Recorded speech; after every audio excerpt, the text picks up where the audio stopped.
Okay, so I finally have a new phone and I'm finally able to do proper recordings. But in the meantime, this is the pumpkin spice coffee wine.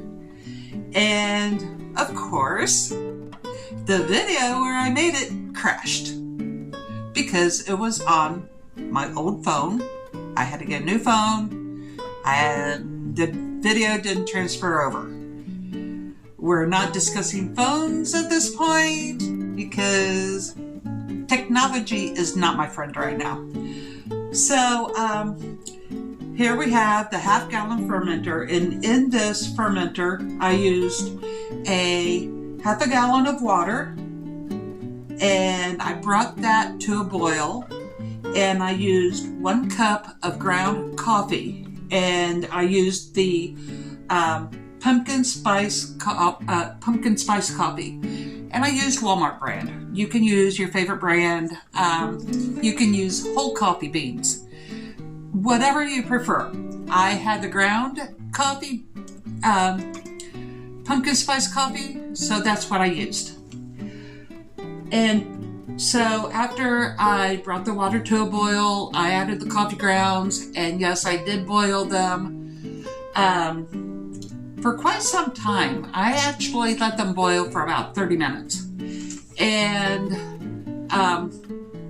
frankly, it's a pain in the neck to get the grounds out. So what I ended up doing was running them through my automatic drip coffee maker, and that got the majority of the grounds out. And to this, once I put it in my fermentation vessel, I added the juice of 1/4 of a lemon. I steeped 1 cup of, I steeped 1 tea bag in 1 cup of water. For roughly about 30 minutes, I just let it set. I brought the water up to a simmer, turned out the heat, and let the tea bag steep for about half an hour. I started with 2 cups of sugar, and I mixed that together really well. And then I used a half a packet of, before that, I used a 1/4 teaspoon of peptic enzyme. And that should break down any remaining coffee grounds that have gotten into your brew. Mix that all together really well. And then I added a half a packet of Red Star Premier Classic yeast. And I gave it the typical good shimmy shake. And here we are. I haven't opened this. I haven't looked at it. We're going to do an initial gravity reading and see where we are. It has been 1 week, so this is the actual update. And I'm going to do the gravity reading and maybe a taste test. It depends on, frankly, what it smells like when I open it. If it's too pungent, I'm not going to be drinking it. But if it smells like it might be close to being done, I might give it a little drink. And you've seen this process before. I'm not going to bore you with putting the, transferring some of the liquid into my fermentation container.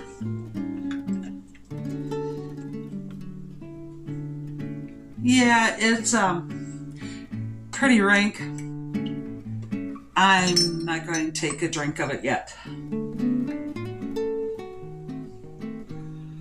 Okay, it looks like it is at 1.030.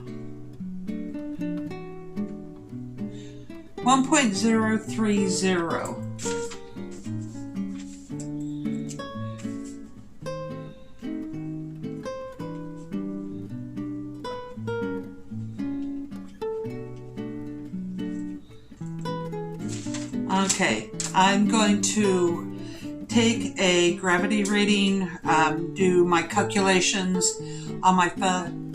I'll get right back to you as soon as I know where the ABV is at this point. Okay, so after using my ABV calculator, it's determined that right now this pumpkin spice coffee wine is at 6.56% ABV, which could conceivably be a really nice ABV at this point. However, when I take my flashlight and shine it into the brew, I can see that there's just a whole bunch of little tiny bubbles, almost like champagne bubbles. That tells me that the yeast is not finished. So I'm going to set it aside for another week. I'll bring you back and see where it is at that point. At that point, it should have lost a lot of its sharp alcohol. It should have lost a lot of its pungency. And yeah, we'll bring it back and see how it goes. This video is a special shout out to my friend Peggy over at Page Family Homestead. She and her husband Andy have a homesteading YouTube channel, and they have become very good friends of mine over the past couple of years. And she has a friend that requested a video on the pumpkin spice coffee wine. So this is specifically for Peggy and her friend, and I'm really sorry I wasn't able to show step by step, but it's pretty straightforward. It's just, adding each ingredient and then giving it a really good shake and activating that yeast and just being patient and let nature do the rest. So I will bring you back next week. And Peggy, I hope you're not too disappointed, but I'm really doing my best on this one. Me and phones are really not having a good time right now. So anyway, life is good, and I'll catch you next week. See ya.